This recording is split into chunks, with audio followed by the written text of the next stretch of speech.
Have mercy on me, O God, according to your steadfast love, according to your great compassion.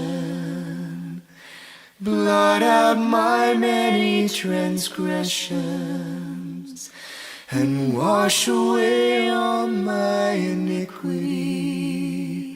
Cleanse me from sin.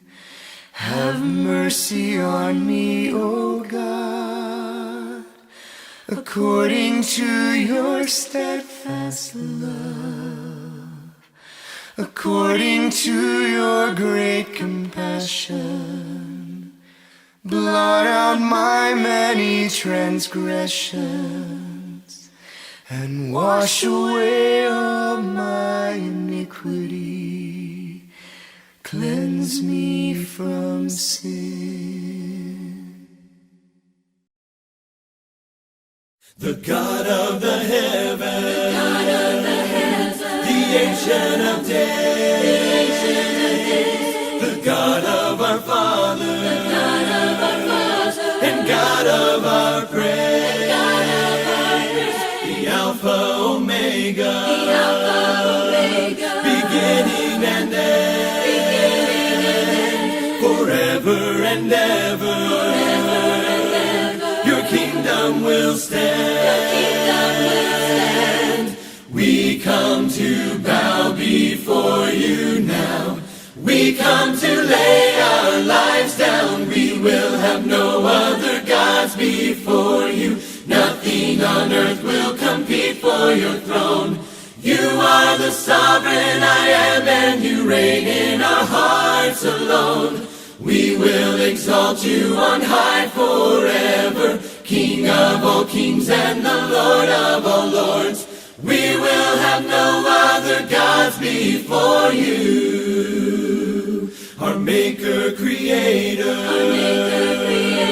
before time began, Messiah and Savior, Redeemer and friend, a rock of salvation, so faithful and true. We give all the glory, and honor to you,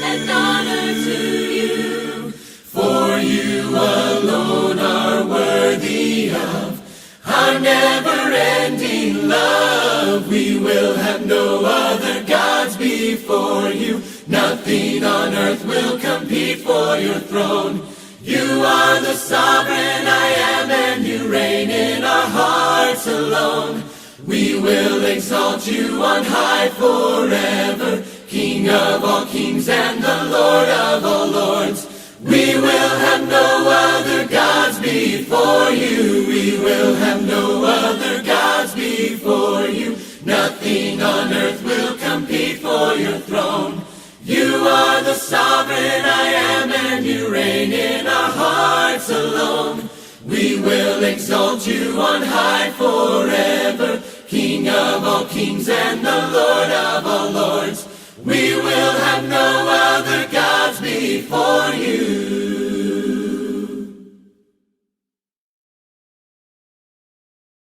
To Canaan's land I'm on my way, where the soul of man never dies. My darkest night will turn to day, where the soul of man never dies. Dear friends, there'll be no sad farewells, there'll be no tear-dimmed eyes, where all is peace and joy and love, and the soul of man never dies. A rose is blooming there for me, where the soul of man never dies. And I will spend eternity where the soul of man never dies. Dear friends, there'll be no sad farewells, there'll be no tear-dimmed eyes, where all is peace and joy and love, and the soul of man never never dies. A love light beams across the foam, where the soul of man never dies.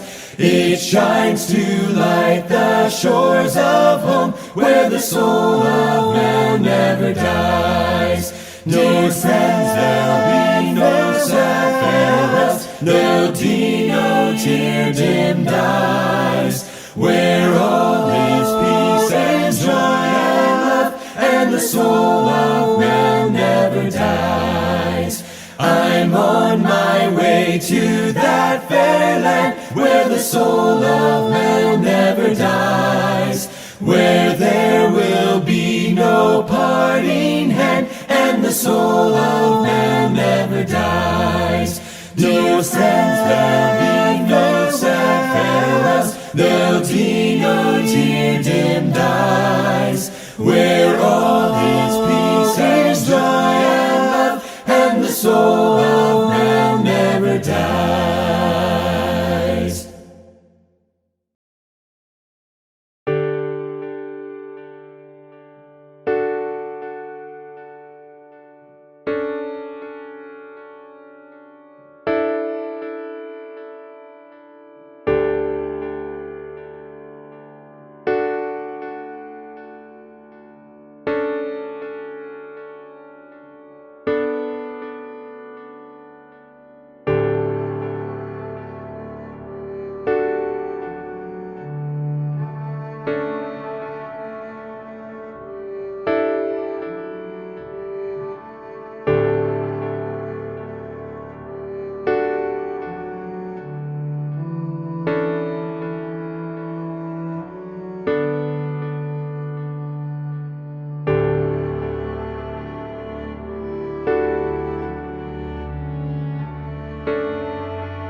Above all powers, above all kings, above all nature and all created things, above all wisdom and all the ways of man,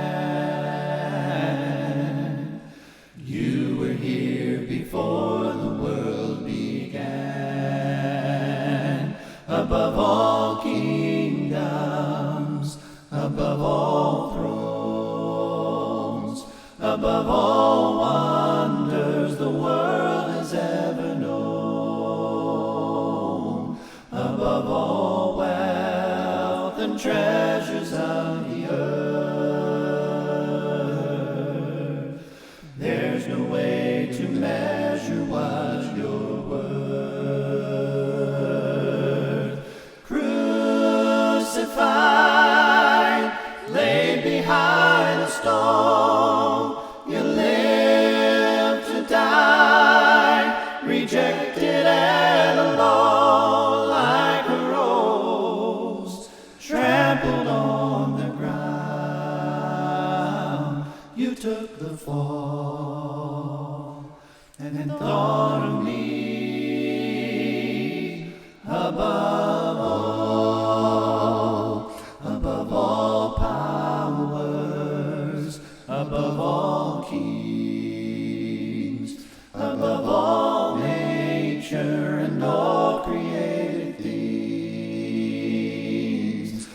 above all wisdom and all the ways of man. You were here before the world began, above all kingdoms, above all thrones, above all wonders the world has ever known, above all wealth and treasures of the earth. There's no way to measure what you're worth. Crucified, laid behind a stone, you live to die, rejected and alone, like a rose trampled on the ground.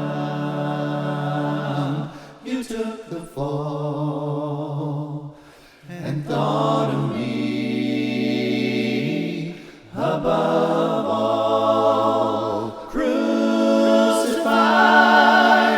laid behind a stone, you live to die, rejected and alone, like a rose trampled on the ground.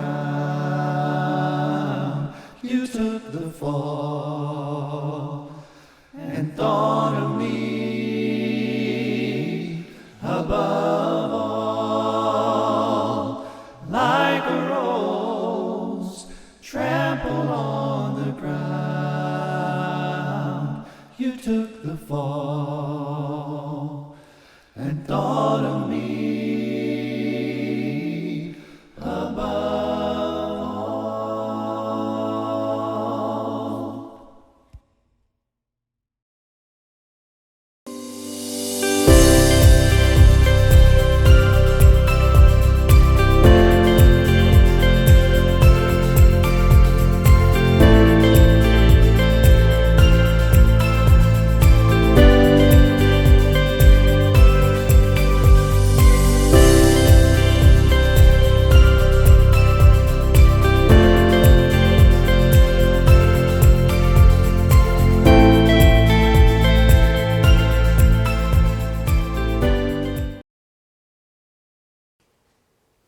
Hey, VanChurch family and friends, I'm glad you're here.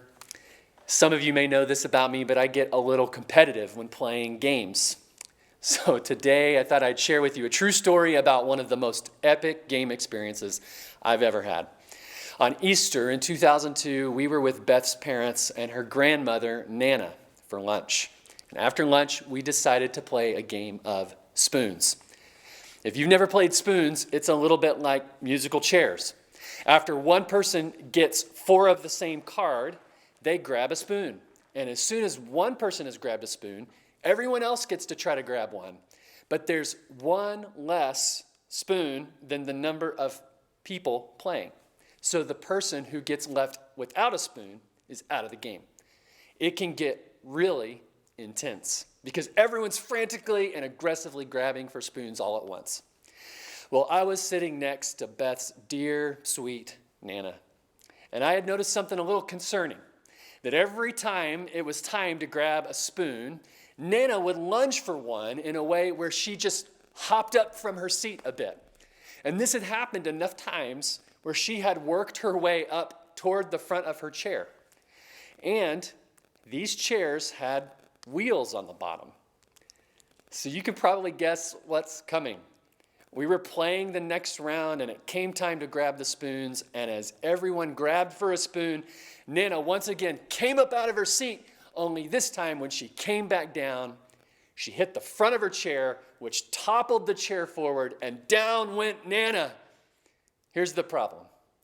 In the midst of all of that, Nana and I had both grabbed the same spoon.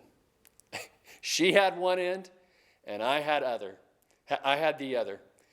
And so when Nana goes crashing to the floor and is still holding on to one end of the spoon, and I'm holding on to the other, it sure looked to everyone at the table like I knocked Nana down out of her chair to the floor just so I could win spoons.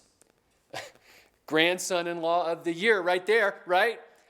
And Beth's family has never let me live that down since. A game like spoons is exactly how our world works. You have to be fast and aggressive if you want to win. We live in a world where the people who win are those who grab life by the horns, seize the day, make sure you get your slice of the pie. In a world of aggression, self-promotion, and violence, those who win seem to be the ones who do whatever it takes. But Jesus calls us to a different kind of life, a life of gentleness, humility, and meekness. He invites us to let the Spirit cultivate this fruit of gentleness in us, which is what we're going to talk about today. And so Paul writes in Ephesians chapter 4, verse 1 through 6, "As a prisoner for the Lord, then, I urge you to live a life worthy of the calling you have received. Be completely humble and gentle. Be patient, bearing with one another in love. Make every effort to keep the unity of the Spirit through the bond of peace.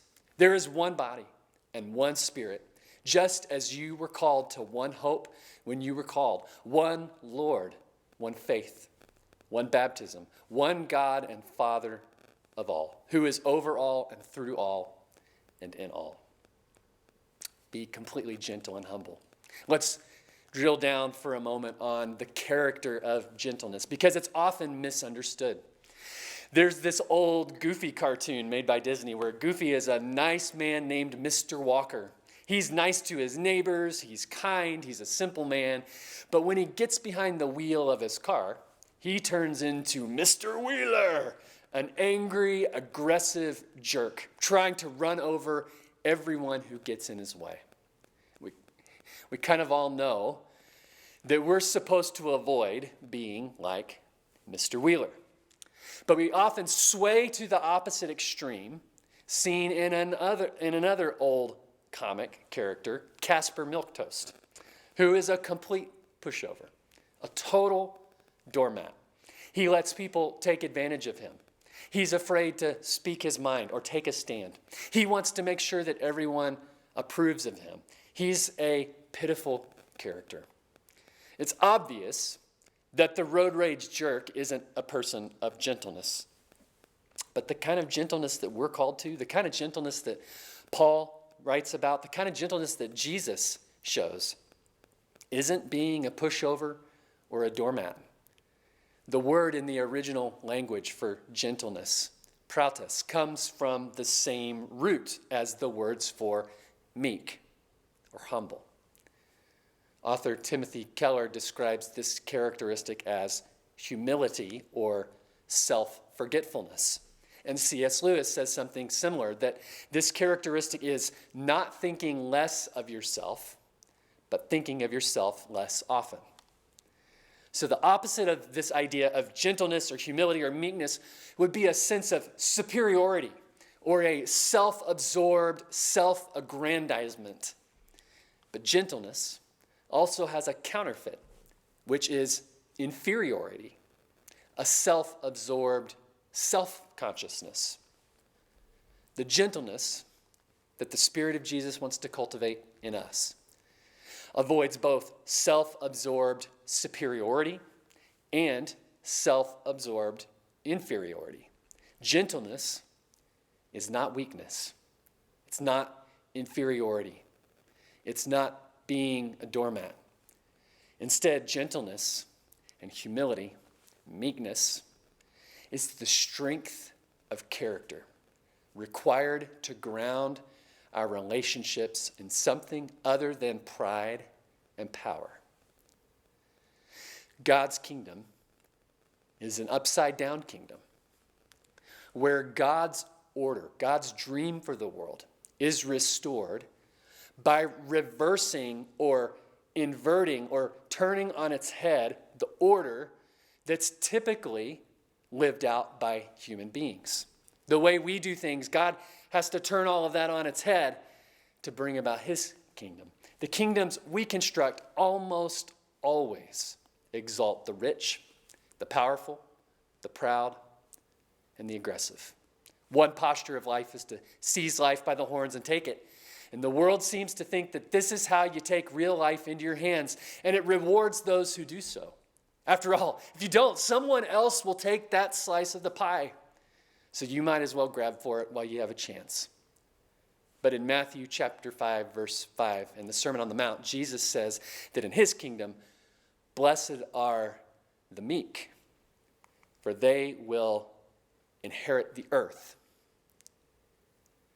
God will give the earth as an inheritance, the world, the whole world, as an inheritance to those who are meek, humble, and gentle. Those who can't or won't seize life, but instead trust in God to provide. That's crazy. It's upside down. This doesn't make sense to us. It doesn't seem to be the way that the world really works. I mean, really, Jesus, the meek and the gentle inherit the earth? I mean, look around. It sure doesn't look like it. Jesus assures us that it's true. The meek and humble and gentle will inherit the earth. So we have to decide, do we believe Jesus? Can he be trusted on this one, or was he just some idealistic fool? Well, a good way to find out if Jesus can be trusted is to look at his own life and to see what plays out and whether or not it's true. And so let's look at the gentleness of Jesus. Jesus invites us to come to him. He says in Matthew chapter 11, verse 28, "Come to me, all you who are weary and burdened, and I will give you rest. Take my yoke upon you and learn from me, for I am gentle and humble in heart, and you will find rest for your souls. For my yoke is easy and my burden is light." Jesus wasn't a doormat. And he also refused to use power the way that most would in order to accomplish his mission. Jesus embodies the kind of deep inner quiet strength that made him compelling and good and truly powerful. Philip Kinnison shares the following reflection. When John, in the book of Revelation, looks for the conquering lion who can open the scroll and its 7 seals, he sees instead a lamb. The lion is the lamb, and the way of the lamb is the way of the cross. Yet such surprises are not limited to the closing chapters of the Christian story. When we look for a king born of royalty, we find instead a baby wrapped in strips of cloth, lying in a manger, born to a peasant girl of no account. When Jesus' time has come to begin his ministry, and we look for him to put John the Baptizer in his place as now second in rank, we find instead a Jesus who humbly approaches John in order to be baptized by him. When we look for Jesus to take the world by storm, to win over those who have power, influence, and prestige in order to advance his kingdom more efficiently, we find instead an itinerant preacher and healer who spends much of his time with the weak and outcasts of society, children, lepers, prostitutes, and tax collectors. When we see Jesus rejected by the Samaritans, we look for him to do what his disciples wanted done, to rain down fire upon them. But instead, he rebukes us. When we look for the conquering hero to make his move, to enter into the royal city on his white horse to signal to the people that the time has come to establish his kingdom, we find instead a Jesus who enters into Jerusalem astride a humble donkey. And when we gather with him for the last time in that upper room, expecting to get our marching orders and to honor him by pledging our allegiance to him, we find instead that he honors us by washing our feet and by calling us his friends. When Jesus is arrested and taken before the authorities and mocked, we looked for him to set those authorities straight, to proclaim proudly and defiantly that he is God's anointed one. Instead, we find him strangely silent, showing no need to justify himself. When we look for a deliverer who will crush the opposition by superior force, we find instead a servant Messiah who allows himself to be crushed and bruised for us. What kind of God is this? Perhaps when we find ourselves refusing to do something that Jesus did or tells us to do, and we say, Jesus, that just doesn't work in the real world anymore. Perhaps in those moments, we should call to mind Jesus standing in front of an empty tomb, reminding us, my way does work. In fact, it's the only way that works.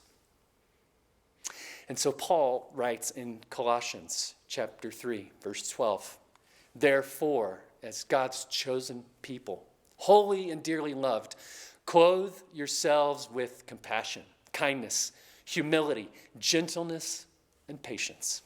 Bear with each other and forgive one another if any of you has a grievance against someone. Forgive as the Lord forgave you. And over all these virtues put on love, which binds them all together in perfect unity.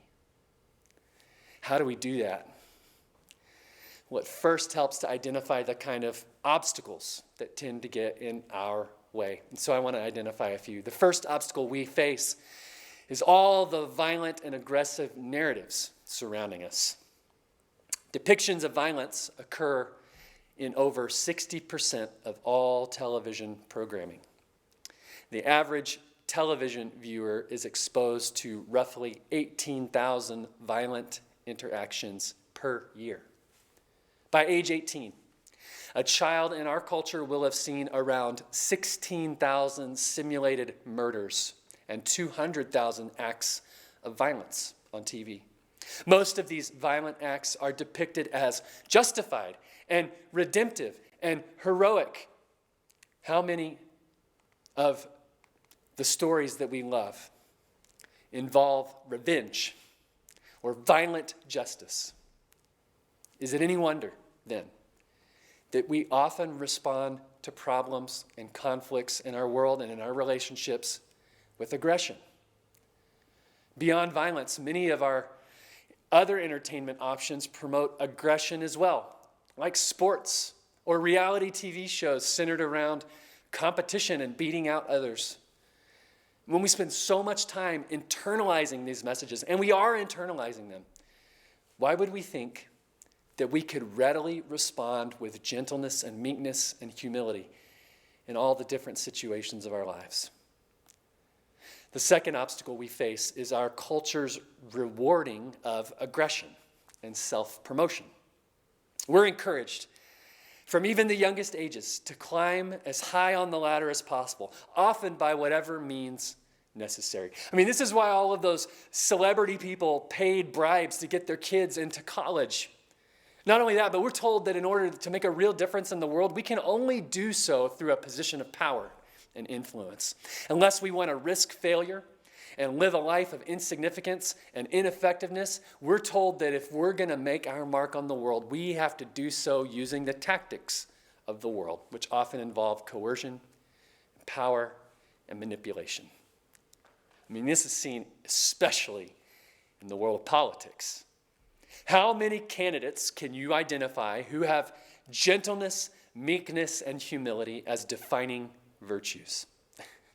And we're told that the only people who can really make a difference or shape the direction of the world are those who are elected officials, who sit at the center of the seats of power and who know how to get things done.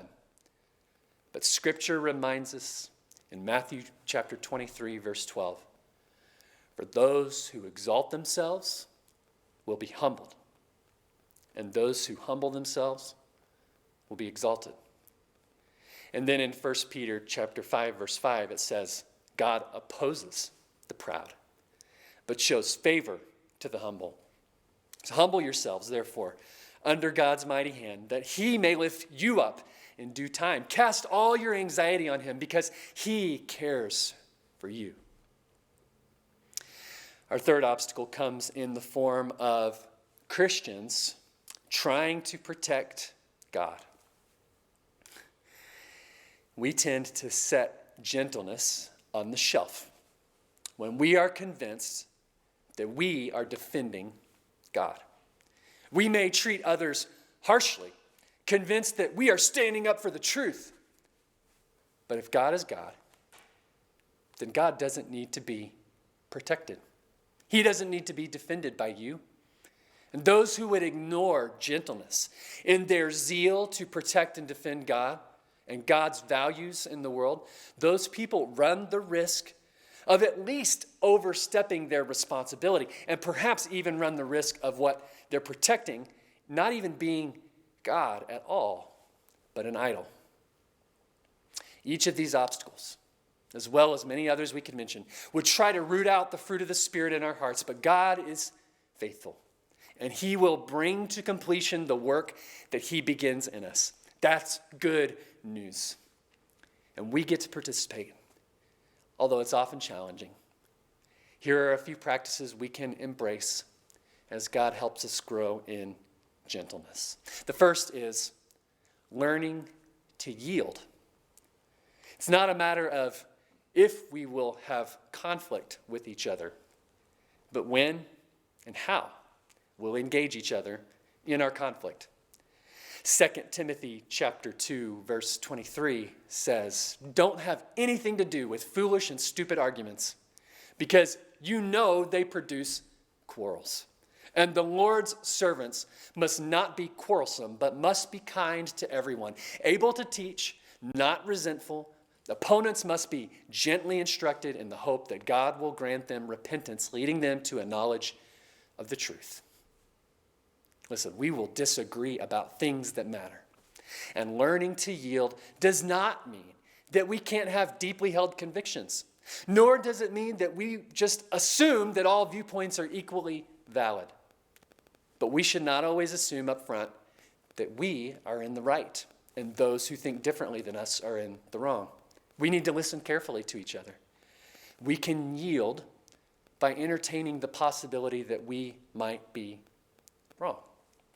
And even if we aren't wrong, yielding opens up the possibility of understanding another person better. When we stop to listen and understand, we may find that those who we once regarded as opponents can indeed become friends. Our second practice is kneeling in prayer. Jesus instructed us to pray for our enemies, not because it will transform them, but because it transforms us. Praying for others, especially our opponents, tends to soften our hearts towards them and encourages us to respond to them in gentleness, as other broken people made in the image of God. Prayer also reminds us that we approach God in humility, which is why a traditional posture of prayer is kneeling. Not because it helps God hear our prayers, but because it helps remind us who we are when we come before God. Becoming aware of our own shortcomings and sin also allows us to treat others with gentleness. On October 2nd, 2006, in Lancaster County, Pennsylvania, Charles Roberts, a milk truck driver, took a gun into the Nickel Mines Amish schoolhouse. He took the girls and the teacher there hostage and ended up shooting 10 little girls, 5 of whom died, before he ended up shooting himself. The world was shocked. The community was shocked. The Amish community was deeply shocked and in grief. As shocking as this was, perhaps even more shocking was the response from the families. and the rest of the Amish community. The Amish are committed to the notion of nonviolence, and they're also committed to forgiveness and reconciliation. The community not only forgave Charles Roberts for what he had done that day, but also that very same day, they went to his family's house to comfort them in the grief, their grief, over the loss of their son. How? How could they possibly do that? Because they had learned from Jesus, who while on the cross said of those killing him, "Father, forgive them, for they know not what they do." Gentleness, meekness, humility, forgiveness. These are not weaknesses, but instead they are extraordinary power. Anyone can live a life of aggression, grabbing life by the horns in every way possible. That is not true strength, although it looks like it, and it's not real life. But it takes a person living out the fruit, cultivated by the Spirit of Christ, to have the quiet strength and confidence that God will make things right in the end. That Jesus is true to his word when he said, "Blessed are the meek, the humble, the gentle, for they will inherit the earth." And if you're like me, I say, "God, I just have so far to go. I know I should believe you, but many days I just struggle to believe that that's true. I need you to cultivate the fruit of gentleness, the fruit of your Spirit in me." If you're like me, I need to lay my heart before God today in humility and repentance for the many, many ways in which I have refused to be humble and gentle, meek and forgiving and kind. Or perhaps you've been living a life of counterfeit gentleness by being disempowered and letting other people take advantage of you. And if that's the case, may you be empowered to live out a life of quiet but strong confidence that God is by your side.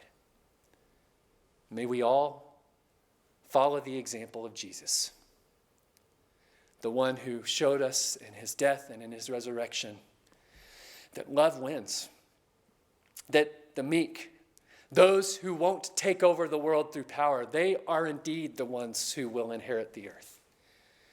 And as we listen to his words once again, "Come to me, all you who are weary and burdened, and I will give you rest. Take my yoke upon you and learn from me, for I am gentle and humble in heart, and you will find rest for your souls. For my yoke is easy and my burden is light." Today, may the Spirit of God fill your heart and your mind. May it renew you from the inside out, and may it begin to cultivate in you this characteristic of gentleness. May it bloom, and may those around you see that God is good.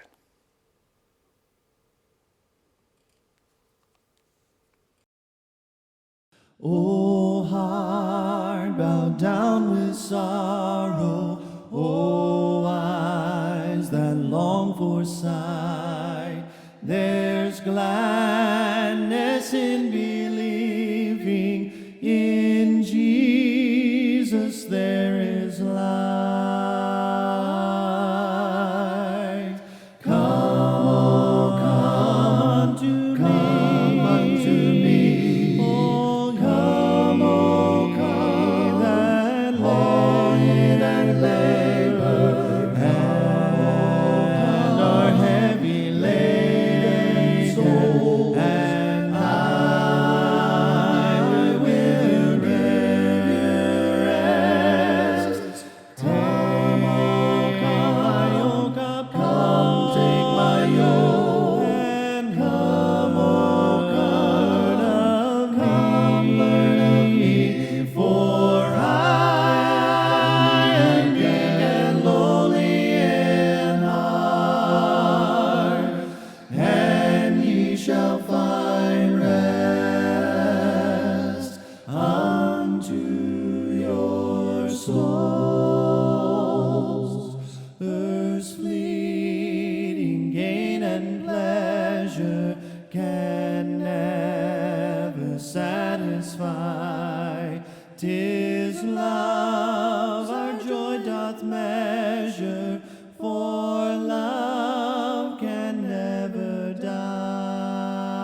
is like a river. His love is like a song. His yoke's a burden